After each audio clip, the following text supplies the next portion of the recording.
Mafia Mukhtar के बाद ढह गया अतीक अहमद का भी किला। प्रदेश में 4 दशक से कायम था आतंक का साम्राज्य। प्रयागराज में उमेश पाल की दिन दहाड़े हुई हत्या के बाद प्रदेश में कानून व्यवस्था को लेकर जो शोर उठा था, उसके बाद माफिया अतीक अहमद सबकी निगाहों में आ गया था। पुलिस पे अभियोजन की लगातार मजबूत होती पैरवी का नतीजा एक बार फिर सामने आया है।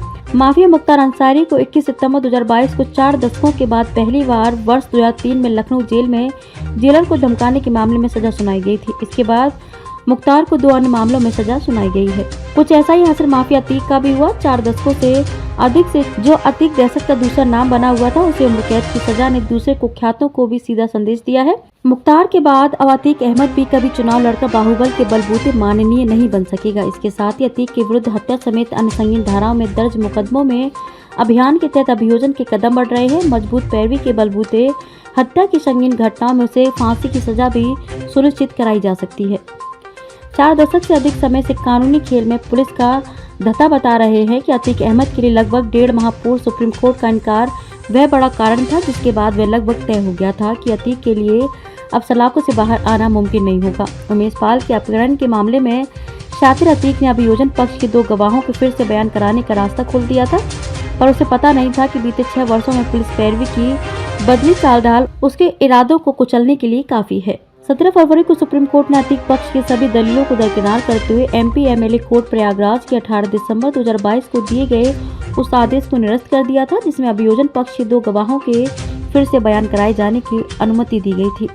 साथ ही सुप्रीम कोर्ट ने हाई कोर्ट के 16 जनवरी को दिए गए निर्णय पर 17 फरवरी को मुहर लगाते हुए विचारण न्यायालय को 6 सप्ताह के भीतर विचारण पूर्ण करने का आदेश दिया था। इसके बाद ही अतीक अहमद व इसके सहयोगियों का काउंटडाउन आरंभ हो गया था। मंगलवार को आखिरकार वह दिन आ गया जब अतीक का नाम सजा याफ्ता मुलजिमों में शामिल हो चुका है। प्रयागराज में उमेश पाल की दिन दहाड़े हुई हत्या के बाद प्रदेश में कानून व्यवस्था को लेकर जो शोर उठा था, उसके बाद माफिया अतीक अहमद सबकी निगाहों में आ गया था।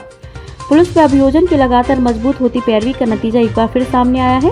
माफिया मुख्तार अंसारी को 21 सितंबर 2022 को 4 दशकों के बाद पहली बार वर्ष 2003 में लखनऊ जेल में जेलर को धमकाने के मामले में सजा सुनाई गई थी। इसके बाद मुख्तार को 2 अन्य मामलों में सजा सुनाई गई है। कुछ ऐसा ही हासिल माफिया अतीक का भी हुआ। 4 दशकों से अधिक से जो अतीक दहशत का दूसरा नाम बना हुआ था, उसे उम्र कैद की सजा ने दूसरे कुख्यातों को भी सीधा संदेश दिया है। मुख्तार के बाद अब अतीक अहमद भी कभी चुनाव लड़कर बाहुबल के बलबूते माननीय नहीं बन सकेगा। इसके साथ ही अतीक के विरुद्ध हत्या समेत अन्य संगीन धाराओं में दर्ज मुकदमों में अभियान के तहत अभियोजन के कदम बढ़ रहे हैं। मजबूत पैरवी के बलबूते हत्या की संगीन घटनाओं में उसे फांसी की सजा भी सुनिश्चित कराई जा सकती है।